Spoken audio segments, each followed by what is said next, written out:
So we are joined today by a veteran guest of the FITSNews studio, Attorney General Gov Wilson. Although this is your first visit to our studio as an announced candidate for the highest executive office in the Palmetto State, Governor of South Carolina. So the stakes a little higher this time, right? Well, anytime I walk into your studio, Will, the stakes are always high. I'm kidding. Yes, it's been a fun week and a half since we announced, and I mean it's been great. I've been traveling the state of South Carolina, talking to people from one end to the other, and it's just been a lot of fun. It's tough, it's hard, but I'm enjoying myself. Well, I got some questions about your candidacy and the issues. Okay. But before we dive into that, I was actually at the beach with the family during your announcement, but I watched the video of your speech, of your announcement, and one of the things that struck me, just a very personal, more personal than I expected. You told stories about your dad, about the cancer battle that your wife went through very recently, about some of the experiences during your deployment and your death experiences, traumatic experience, some intense victim interactions where you were really moved and motivated by the plight of some of the folks that you've helped over the years. Tell me a little bit about the personal nature of that speech last week. Well, Will, I'm like everybody else. We are all a compilation of our lived experiences throughout life, and the things that happened to us 20 years ago, 30, 40 years ago, or what make us who we are today. And so when I was doing the announcement, I wasn't going to get up there and just rattle off a bunch of policies, because we have a whole year to talk about what I'm going to do as governor and to dive down deep into each of the positions that I intend to take. And I'm sure we'll talk about a few of them today, but there's going to be plenty of time to do that. But I thought I needed to introduce a side of me that I don't think most people know about. And sometimes there's some stories I don't like talking about. It's difficult to talk about, but there are some stories that I think really illustrate what makes me, me. And so when I gave that speech, I just wanted to introduce a side of me that most people don't get to see, and that's why I talked about those particular experiences. Let me ask you this. Obviously, South Carolina is a state that has many chronic historic struggles: employment, academics, infrastructure. As you look at this campaign coming up for governor, very crowded race, going to be a very crowded race. Tell me the challenges that stand out to you, and tell me about the solutions that you're going to propose that are different from what folks have tried already. Well, first, when I think about what I'm going to do as governor, I like to start big, and then you drill down and you get into the policies as the campaign goes on. But when you talk about things that I want to do, and I'm going in no particular order, but the priorities that I want to do as governor is I want to doge South Carolina from top to bottom, from state agencies all the way down to school districts and municipal and county governments alike. I want to eliminate the income tax. I want to promote economic growth. I want to reform education, creating more opportunities for families and kids to get to education. I want to invest in children at a younger age on reading and math comprehension, because kids, by the time they get to the third grade, the die is kind of cast with a lot of these children. And so getting to them younger and earlier to give them expanded opportunities when they get to high school and even beyond is something that's very important to me. Regulatory reform, lawsuit reform. I mean, these are things that are very important, and we're going to obviously be rolling out more specific policy proposals, but these are things that can be done because other states are doing it. Protecting families. To me, a cornerstone of my campaign and a core function of government is public safety. I mean, it doesn't matter how good schools are. It doesn't matter how great the economy is. If people are afraid to raise their families in a particular community or even a particular state, what good are all those other things? They're important, but public safety. And when I talk to people across the political spectrum, whether they be on the left or the right, somewhere in the middle, everybody wants to feel safe. And that is something that I intend to really drive home. As Attorney General, has been a cornerstone of what I've tried to do as AG, supporting law enforcement, trying to give law enforcement the tools and the resources they need by going to the legislature and advocating for those things, but also reaching out to the communities and letting them know, hey, as your governor, I'm going to make keeping you safe the number one priority for me. All of those other things are important, and we will do them, but keeping you safe is a priority for me. Well, that's certainly something South Carolina needs based on the crime stats we've seen coming out of the State Law Enforcement Division, the federal crime reports. We've seen some very troubling increases in certain areas of violent crime. And certainly you and I have talked about this in the context of judicial selection reform and the need to hold judges accountable when violent offenders are repeatedly set back out on our streets. Let me ask you this. judicial reform. We've discussed it in the past. Is that going to be a part of your agenda as you campaign for governor? Absolutely. In my announcement speech, if you listen to it, I was obviously touting the fact that I worked very hard with many leaders in the legislature, and I want to give them the credit for moving the needle as much as we did. But I also said we're not done yet. There's more to do on judicial reform. If you want to assign a percentage, I probably got 70%. 75% of what I wanted in judicial reform. I wanted to bring more balance and accountability between the three branches of government. And prior to them passing the reforms that they did, the executive branch of government was nowhere to be seen on the check and balance against the judicial branch of government. And look, I'm not here to beat up judges or beat up specific people in the legislature, but if you have a bad judge, the system is designed so that it is very difficult for the executive branch of government to engage the judiciary and to hold them accountable outside of a governor's veto on a budget item for the judiciary. And those could be overridden like a speed bump in a Publix parking lot. But last year they passed a bill. I think this week it went into effect.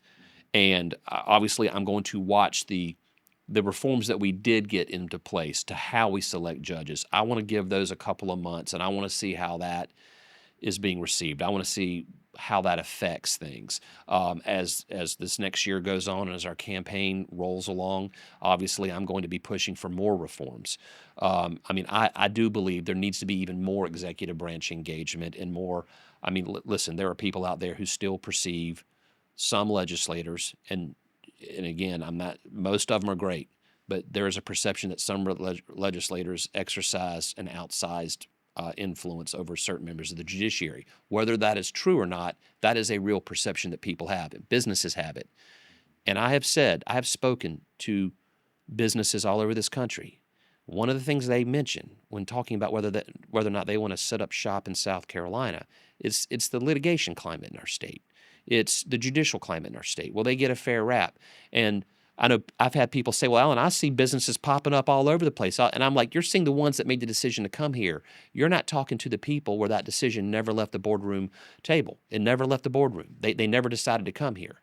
And so there's a lot that we're leaving on the table as a state. And I think we need to continue to push for those more transparent, more accountable reforms on how we select judges.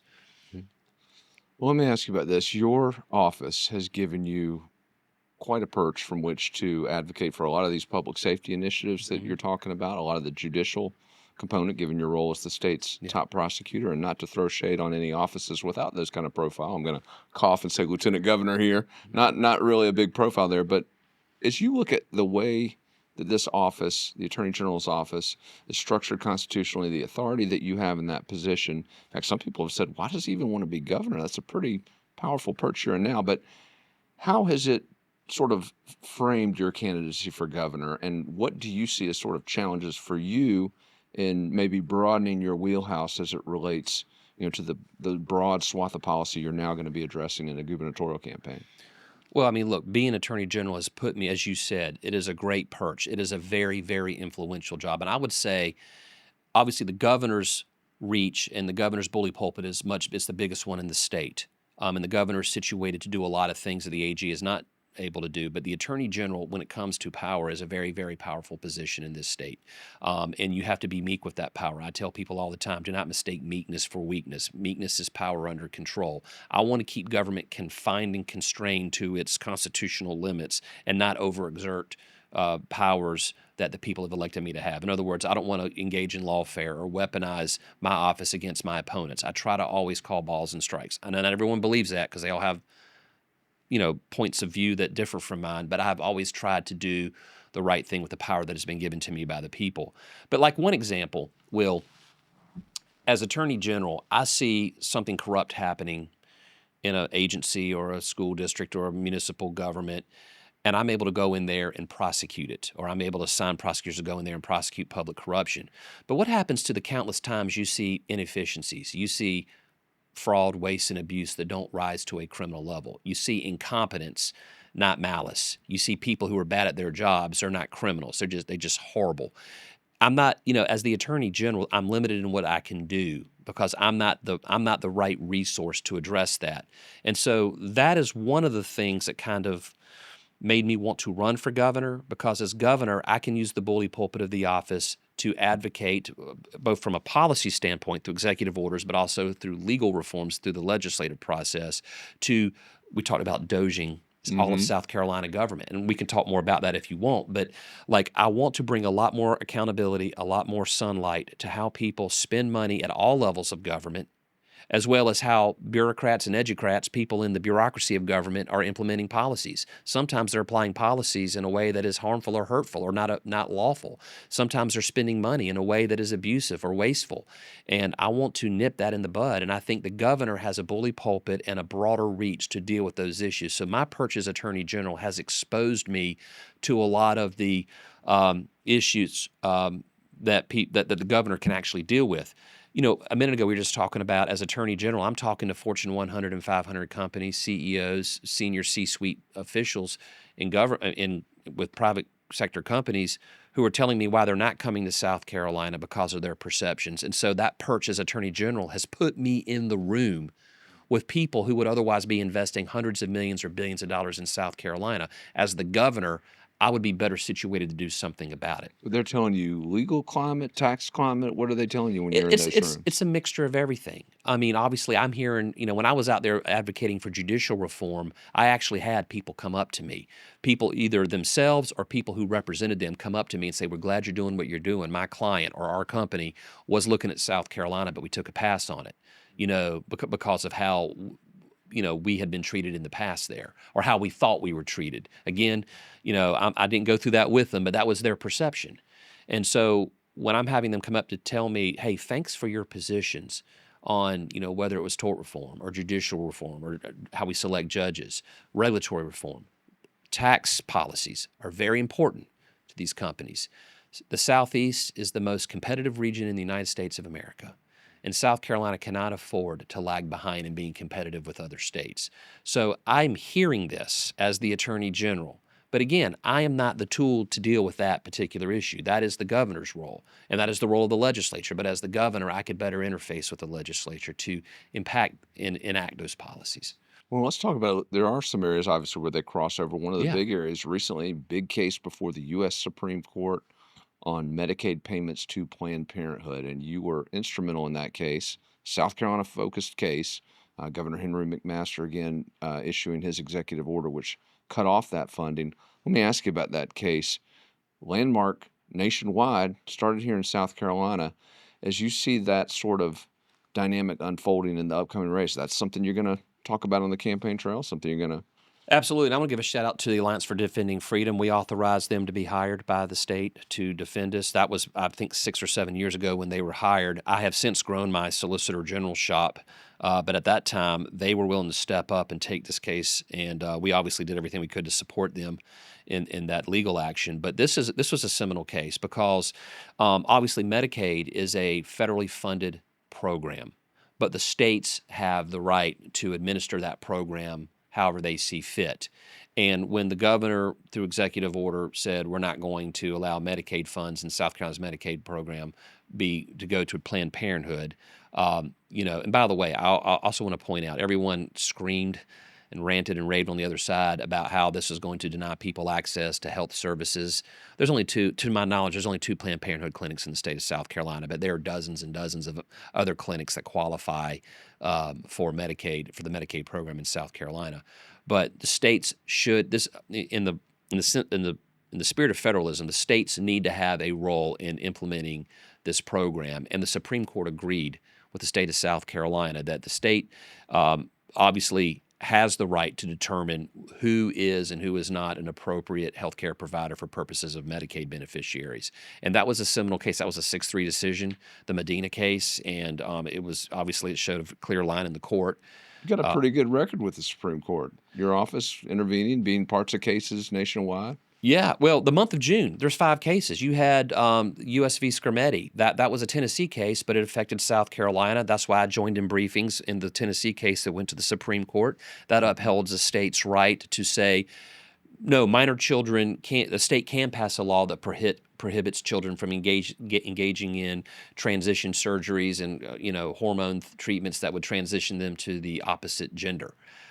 States do have that. We have a help not harm bill in South Carolina that was being enjoined in the federal district court. That is why I went to Tennessee and went up to the Supreme Court with them, because it affected us here. The Medina case that you and I just talked about was another case that I was very supportive of. And just last Friday, 6-3 decisions. One of them dealt with birthright citizenship. That was Trump v. Casa. I've taken a strong position on supporting the president on his redefining birthright citizenship to comport with the way the framers of the 14th Amendment intended it to be. And, of course, I'm against local judges, absent congressional act, giving out universal injunctions across the nation, or nationwide injunctions. And that's what this case was about. This particular case didn't address the underlying merits of whether birthright citizenship was right or wrong, constitutionally speaking. It dealt with, does a local judge have the authority, absent congressional action, to implement a nationwide injunction? And the Supreme Court, 6-3, sided with us and saying no. There have been more nationwide injunctions in the first 90 days of the Trump administration that were issued by district court judges than the entirety of the 20th century. Wow. Think about that. Over a 100-year period, more injunctions in 90 days against the Trump administration by district court judges than the previous 100 years. And the Supreme Court said, no, stop, courts. You don't have that authority. And that was a big win for conservatives. Another win would have been, I think, Free Speech Coalition v. Paxson. That was a Texas case involving age verification for porn websites. It's a big issue here in South Carolina. It is, and as a bill that I supported, testified for in committee, and is one that I've advocated for. We put bouncers and we have age requirements for minors to go into adult entertainment venues, adult clubs, any type of adult type of environment in a brick and mortar building. We require age verification, but with the internet, we don't have that requirement. Like a 12-year-old can go on to Pornhub or some other pornographic website and have access to all this material. And so, obviously, they made an argument that this violated free speech. The Supreme Court basically sided with the conservatives on this issue and say, no, states have the right to do that. That doesn't violate First Amendment rights, and states can put those reasonable restrictions to protect minors from having access to that type of material. And then there was a third case on Friday, and that was a case, Mahmoud v. Taylor. That was a case out of the state of Maryland, and Montgomery County School District had a policy where parents could not opt their children out of curriculum that was, it happened to be LGBTQ plus and all that, but it wasn't just about teaching kids about history of LGBT. It was literally indoctrination. It was young books geared toward very young children, teaching them a values-based approach to those issues, meaning to accept it, to believe it, to support it. And there were Muslim parents, there were Catholic parents, there were families of various faiths that said, wait a second, we want to opt our children out of that because that violates how we want to raise our children within our faith. And the school district said, no, we're not going to give you an opt-out. They weren't trying to stop it from being taught. They were just trying to opt their children out. Right. That went to the Supreme Court.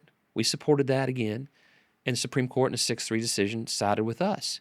And so all of these 6-3 decisions, had there not been a Trump administration from the first Trump administration, those 3 justices are really making a difference. It would have gone the other way. It would have gone the other way.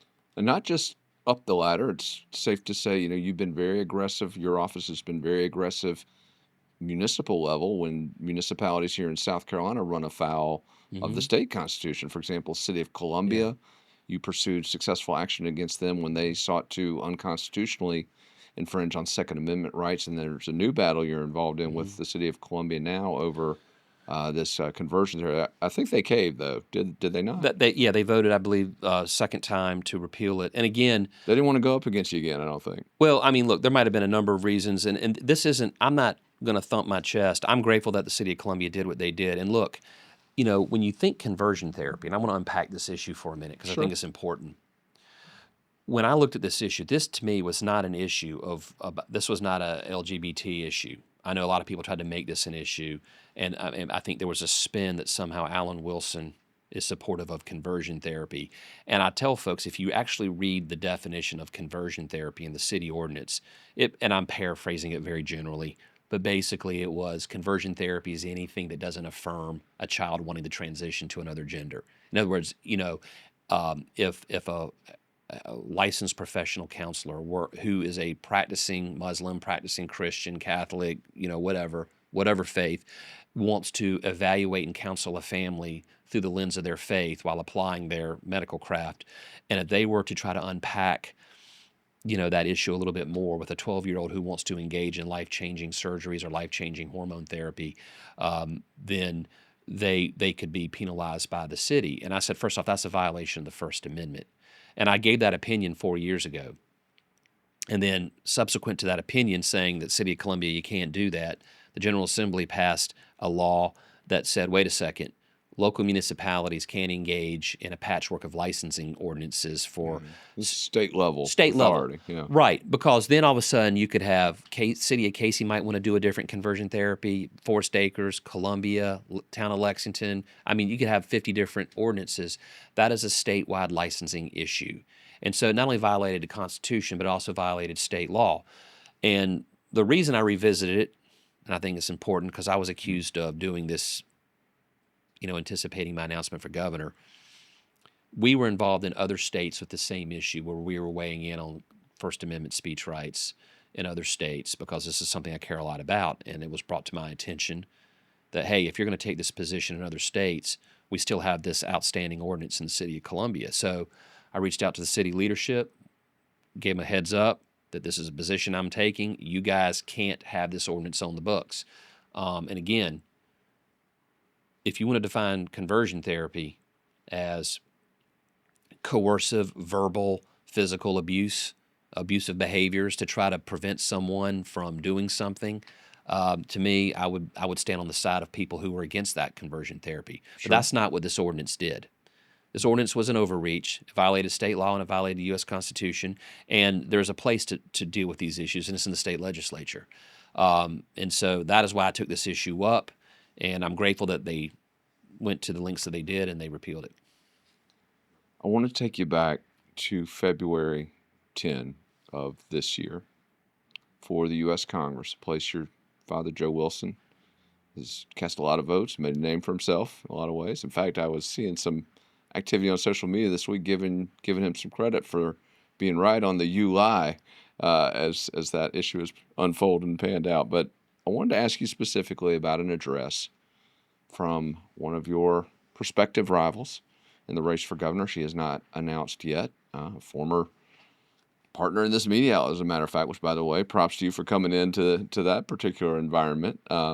Shows a lot of credit to you. But Nancy Mace gave a speech calling out several individuals who she accused of all manner of sex abuse, of rape, of trafficking, all these different crimes, but then pulled your picture out following that. And in the aftermath of that speech on February 10, has repeatedly criticized you and your office for prosecutorial decisions, allegedly accommodating those who abuse children. And in fact, she's straight up accused you of accommodating pedophiles. You took the high road for a while, kind of laid back, didn't respond, but a few weeks ago came out and said, and I wanted to quote this, you said, "Enough is enough." You accused her of peddling lies and misinformation. You accused her of attacking the good men and women that work in your office on these cases. And I guess I wanted to ask you two questions. Number one, how do you respond to this criticism? And number two, do you feel like you should have punched back earlier to those attacks from Congresswoman Mace? Well, first, we'll start at the beginning with the February 10th floor speech. So when I look at this issue, when I first started answering questions about this, the first thing I always want to say, because I've worked very hard in the victims advocacy community, is that when anytime someone comes up and claims to be a victim of a crime, the first thing I want to tell everyone is that if someone's alleging that they're a crime victim, as was the case here, I tell everyone that needs to be investigated thoroughly. It needs, and if there's any truth to it, it needs to be charged, indicted, and prosecuted vigorously. And that victims alleged or otherwise, of crimes need to be treated well within our criminal justice system. And so I'm not going to comment on to the truth or veracity of her allegations against those 4 individuals. There's an investigation ongoing right now, and I'm going to let that play out. As it relates to the allegations against to that floor speech, one of the things I need people to understand is that I'd never heard of this case until that floor speech. In fact, I learned of this case prior to the speech being given because people were calling me from all over the state because apparently a copy of the speech had been sent out to news outlets all over the state, and people were asked to embargo it. I think one was even briefly published on your site, but that is how I learned about it. And then I started reading the speech and the allegations against me that I was doing nothing with this case. And I'm like, first off, I don't have a case. I'm not aware of a case. No one's ever told me about the case. Were there other investigative agencies looking at the case? I learned that after the fact. So I can't prosecute a case I don't have. Secondly, this case would be more rightly in front of the local prosecutor, who I have a lot of faith and confidence in. That's Gov Wilson, and she's a phenomenal prosecutor. And I know that when this case comes to her, she will make the appropriate decisions at the appropriate time when the investigation's through. But I felt like that speech was very disingenuous. I think the context of the attacks on me. I mean, I used to work with this individual, this member of Congress, when they were in the State House. Never had a problem. I've never and had seen this individual a couple of times last summer through the fall, and even saw them at the lighting of the menorah at Hanukkah in early January. Nothing was ever said to me. There was no, hey, why aren't you doing anything with this case? Like nothing. Like I had no clue. So I'm being attacked for something I have absolutely nothing to do with. That's the first thing. It's not your case. It's not my case. I literally, in fact, we scoured all of our call logs, all of our emails. There was absolutely no mention. I even confirmed with SLED. Even they confirmed, no, we had not told you about it. They were doing their thing, and they're going to do their thing.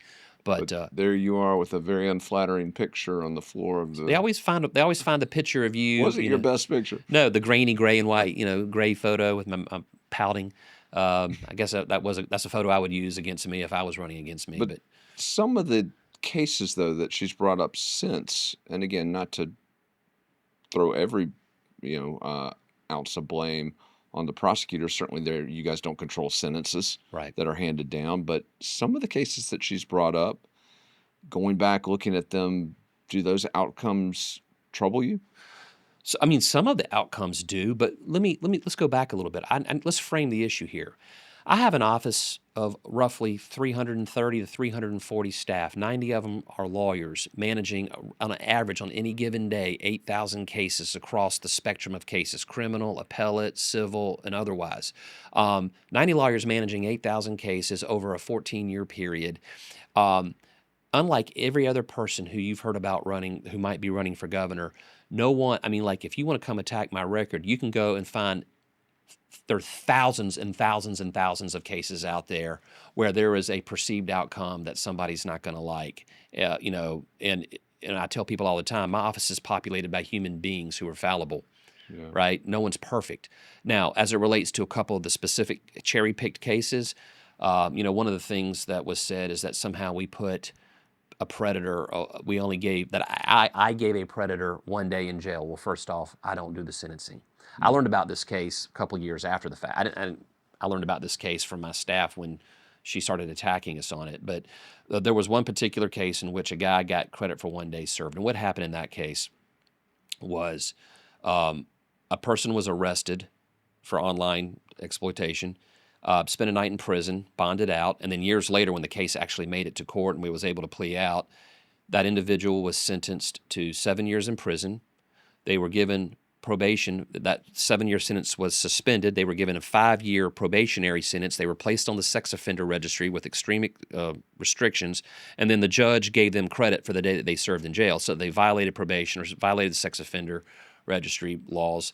They could go back to prison for 7 years minus the 1 day. Mm-hmm. They made it sound like this guy was doing these horrible things to kids and we gave him a day in jail. That's not how the criminal justice system works. Mm-hmm.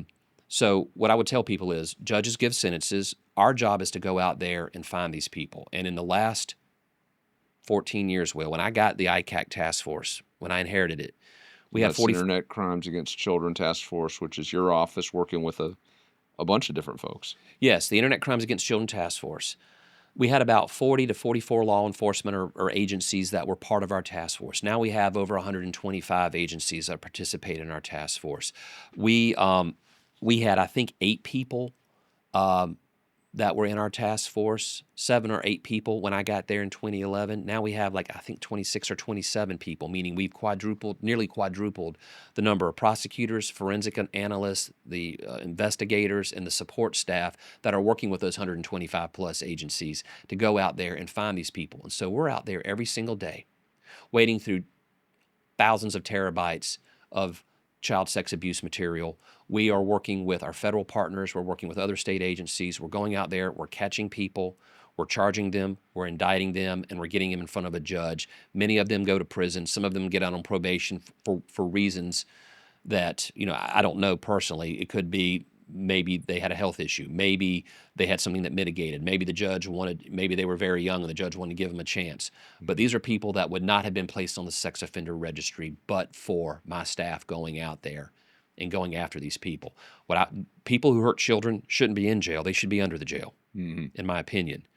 But you can only move so many cases, and it takes a long time. And so when that person that you talked about made the comments attacking, when I said enough is enough, it wasn't just attacking me. It was attacking people who have dedicated their lives to going after these types of individuals and holding them accountable and protecting families. A lot of these lawyers and investigators could make double their salaries, but they've chosen a life of public service. And individuals who have never stepped foot in a courtroom, have never been in law enforcement, have never done anything to protect families and never walked that blue line, are attacking us and the agencies that support us. They've never done anything. And so that's when I said enough is enough. I want to ask you about another one of the potential candidates for governor. We believe his announcement is imminent.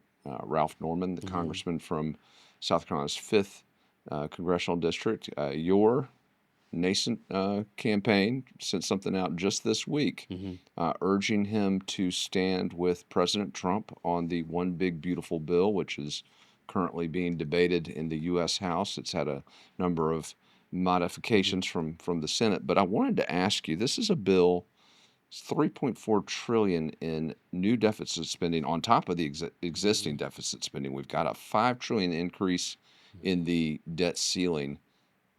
As a fiscal conservative, isn't Congressman Norman right that this bill is not the way to go when it comes to reining in that deficit spending? First off, let me say this. Congressman Norman's a friend of mine. I think he's a good man. My family and his family have been friends for many years. And, we might have a policy disagreement on this particular issue, but I don't in any way mean, this doesn't mean as an attack on him. It's meant to illustrate this one point, Will. You and I have had conversations in the past, and you've heard me say this many times. 2 things can be true at once, right?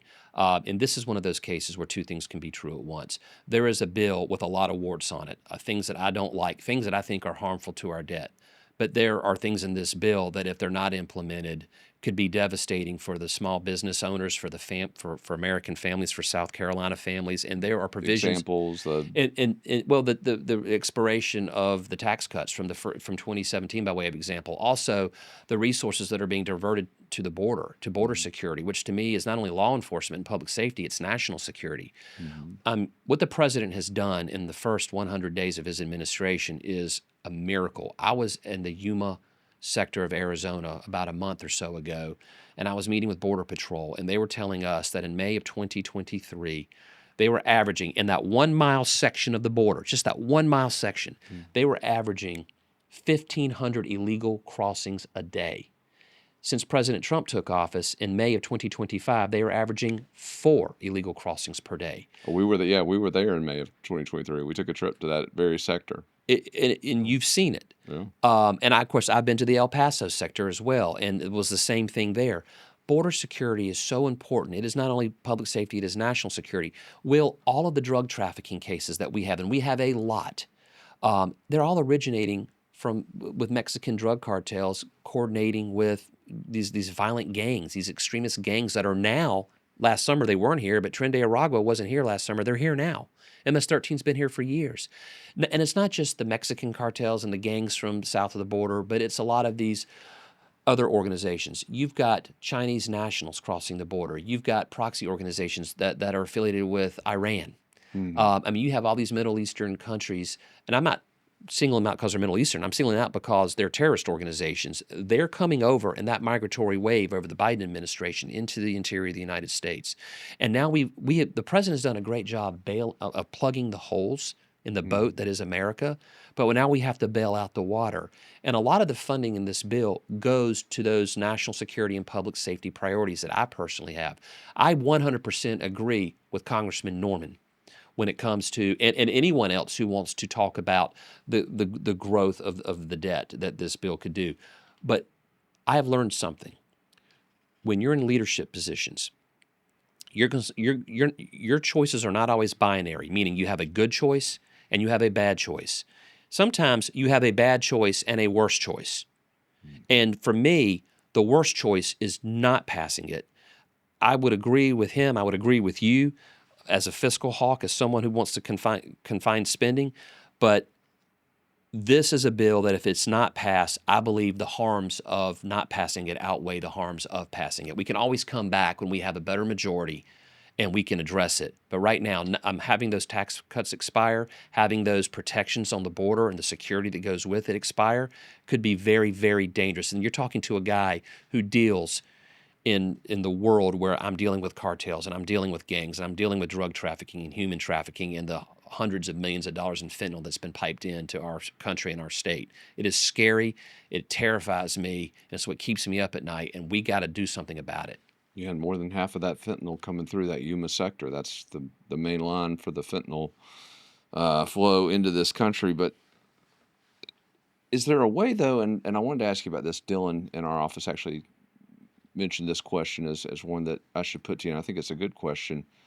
Ron DeSantis down in Florida, in conjunction with the Alligator Alcatraz facility down there, one of the ideas that's been put forward is to basically deputize judge advocate generals like you to serve as immigration judges, so that we're not waiting years to have these hearings. That you can, as soon as one's identified as undocumented, boom, let's have the hearing right now.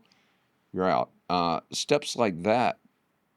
First of all, let me ask you: do you support them? Second of all, aren't those pretty cost efficient in terms of solving the problem? They very well could be. And listen, on first blush, I 100% support an innovative approach to dealing with a major problem. And I think Governor Ron DeSantis has been a national example of governors thinking outside the box. And, I applaud what he did. And as governor of South Carolina, I'm going to be looking for the same type of innovative approaches to using resources that we already have here in South Carolina. If we can legally do it, then I'm going to direct it be done. And so I applaud what he's doing. And that's the kind of thing that I would be seeking to do if I were governor of this state. Well, let me ask you about this. And I don't want to put you in too bad of a spot with your friend, Governor McMaster. I know you guys are tight. But we're talking about Ron DeSantis and what he's done in Florida.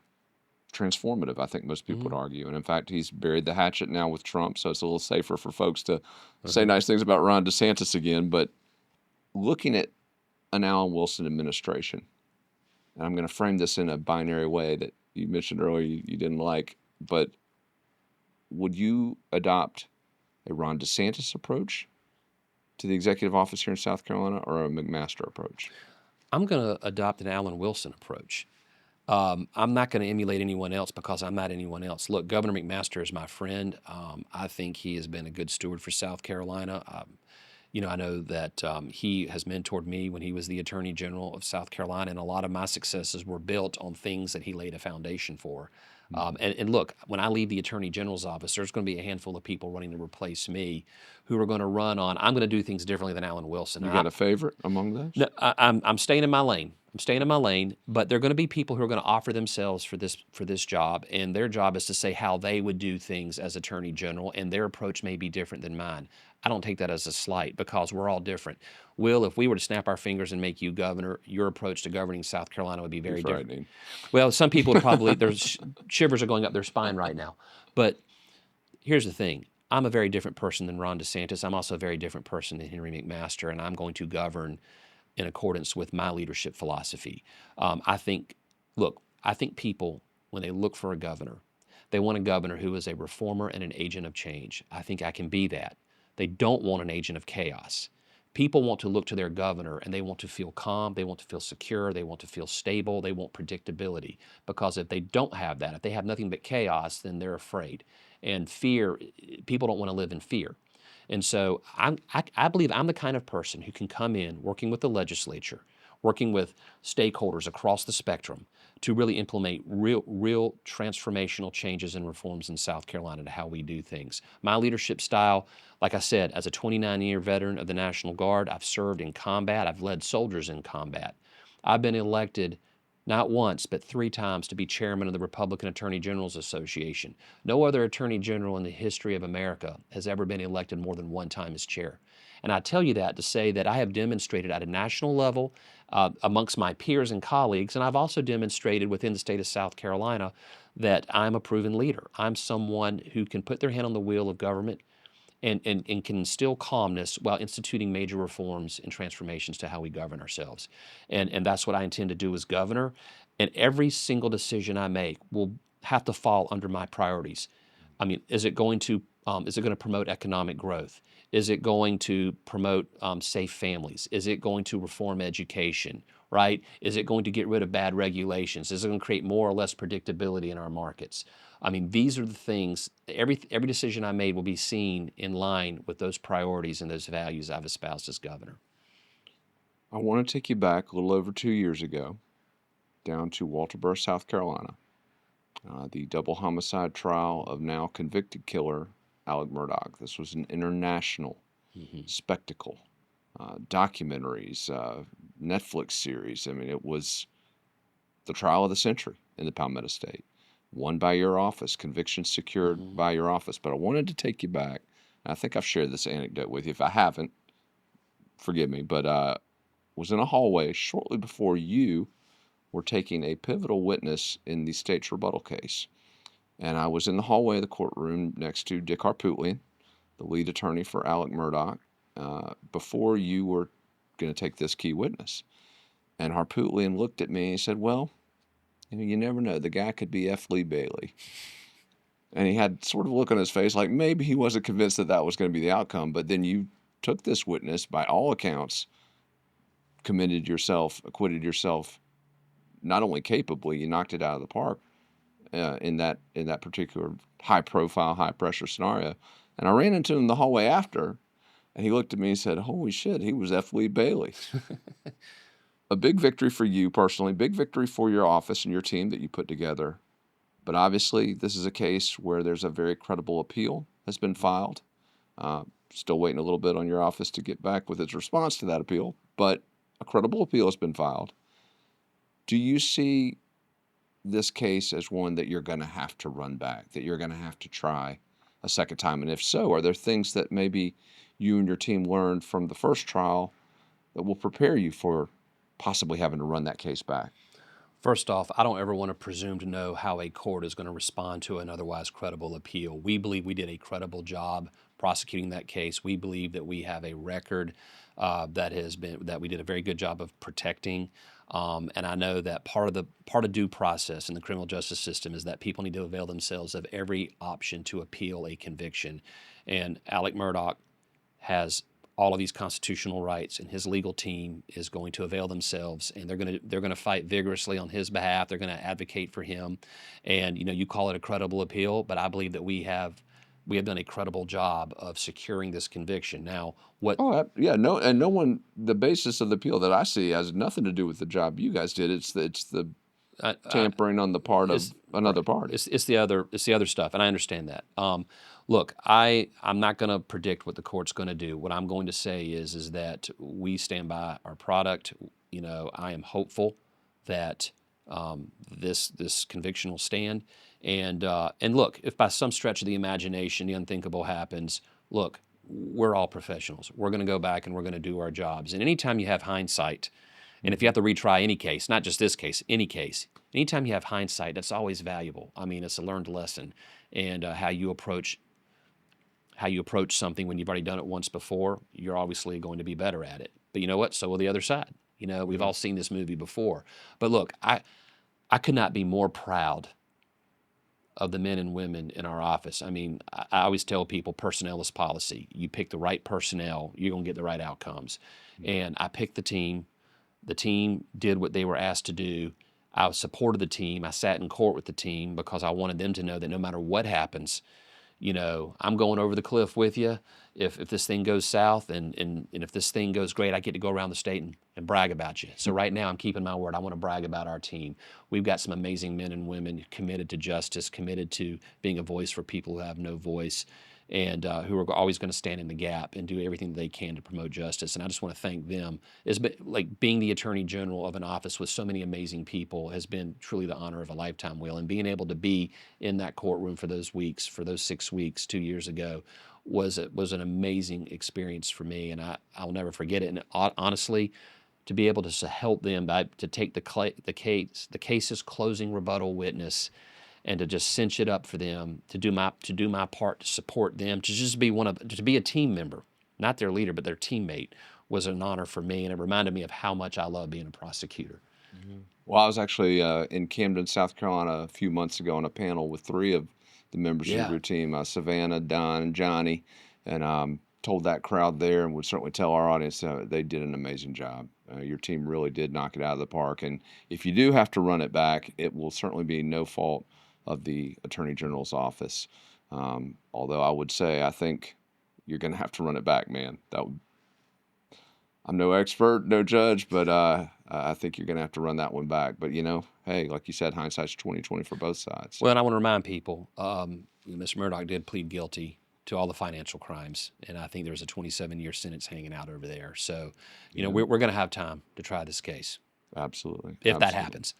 And speaking of violent crimes, before you go, did want to bring up one thing that has been making news here on FITSNews and news outlets across the state is your new unit, the Violent Crime Case Reduction Unit. V-Crew for short. V-Crew, I like that, man. V-Crew. You need V-neck sweaters or something with it. But you guys scored a huge win this past week in Sumter County, South Carolina, a big murder conviction there. Tell us a little bit about this unit. What's its focus? Tell us the outcomes you're looking to see with it. So as I've traveled the state of South Carolina, there are some circuits who, for lack of funding, lack of resources, staffing, for whatever the reason is, there's a backlog. And there's a lot of violent cases. In particular in Sumter, there was a backlog of like over 60 murders that were sitting in county jail, couldn't get out on bond, cases weren't moving. And so I went to the legislature, and this is something I've been thinking about for years. And I'm like, we've got to find a way to help the rural circuits, or the circuits where they have a bandwidth issue, where we can come in at their invitation and be an augmentee to them and come and help them move the backlog of these violent cases, to clear out these jails. First off, justice delayed is justice denied for these victims who've been waiting for several years. And so I went to the leadership of the General Assembly. They gave us seed money to create this V-Crew, this Violent Crimes Case Reduction Unit. And the whole point of it is it's a self-contained unit of prosecutors, investigators, victims advocates, paralegals that basically they move around. They're going to be moving around the state, and they basically go set up camp in a particular county, and they sit there and they help that county move that backlog of violent cases, and they get that county caught up, and then they will move. It's kind of like a little special forces unit. They move to the next county, and then they help them, and then they move. And I believe this is something that we want to build on to help the backlogs around South Carolina, to help local and especially rural counties that need help.